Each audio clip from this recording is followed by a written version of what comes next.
All right, you're looking at live pictures right now of Secretary of State Mike Pompeo meeting with the chief nuclear negotiator of North Korea, Kim Yong Chol.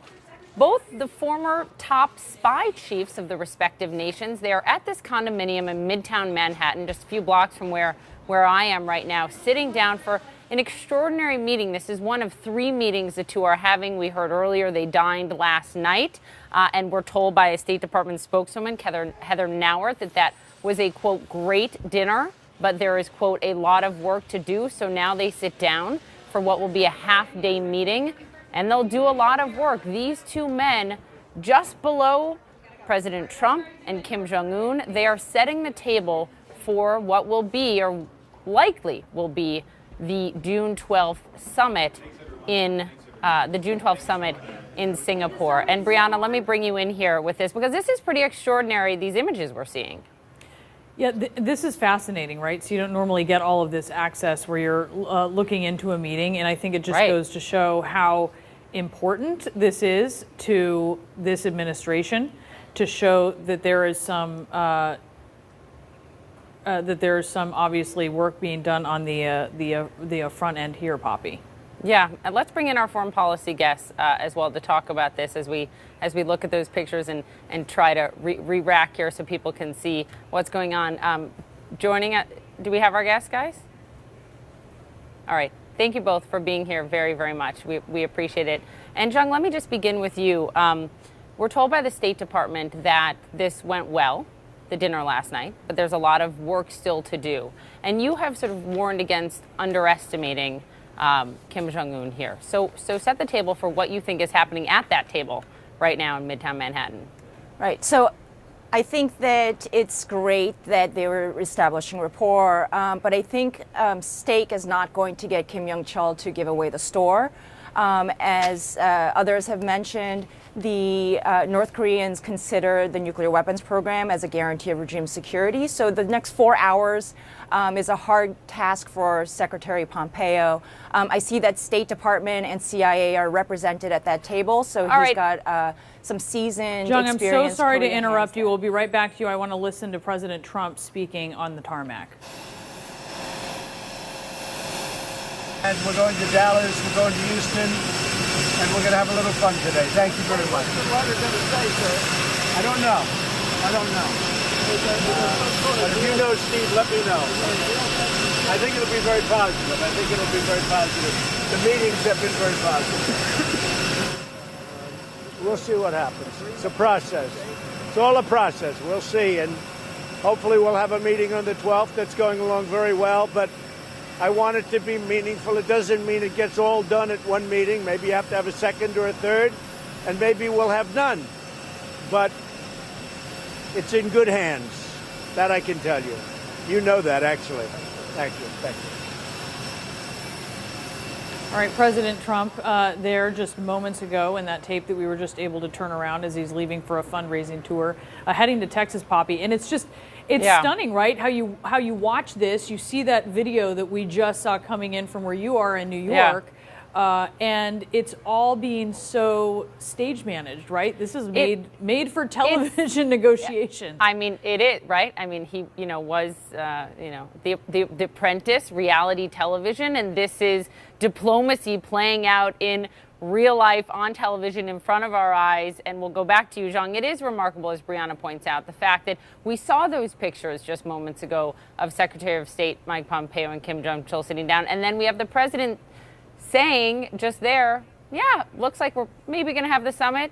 Maybe we can get this done in one meeting. Maybe it'll take 2 or 3 meetings, but it's all in good hands. What do you make of the fact that so much of this is playing out in real time in front of the world?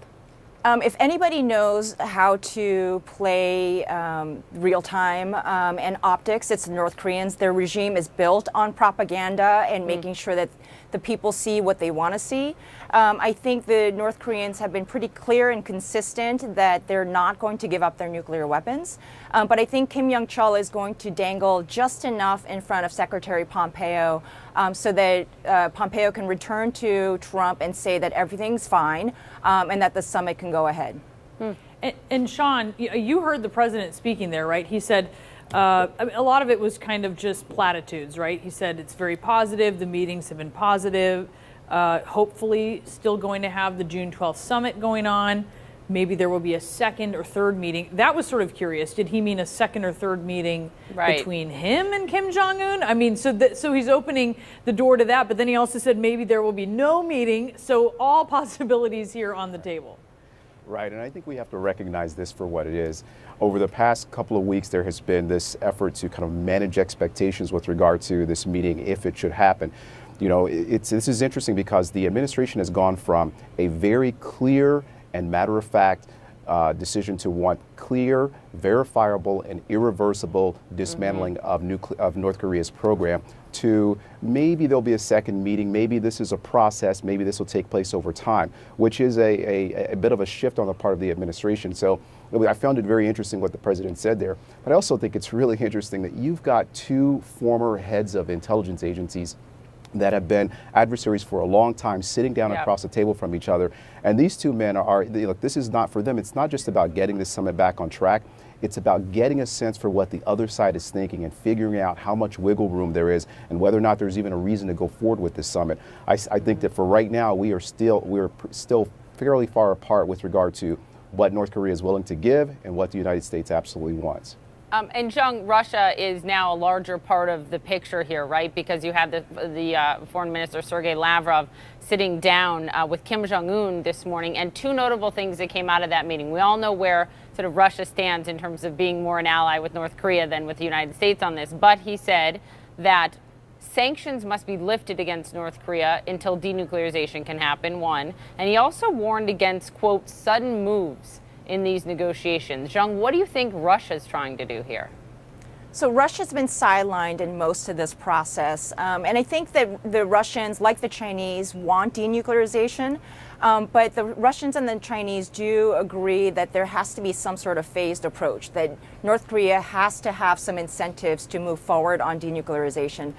So what the North Koreans have been successful in doing is to rally the Chinese and the Russians on their side so that they can have a stronger position going into the summit with President Trump.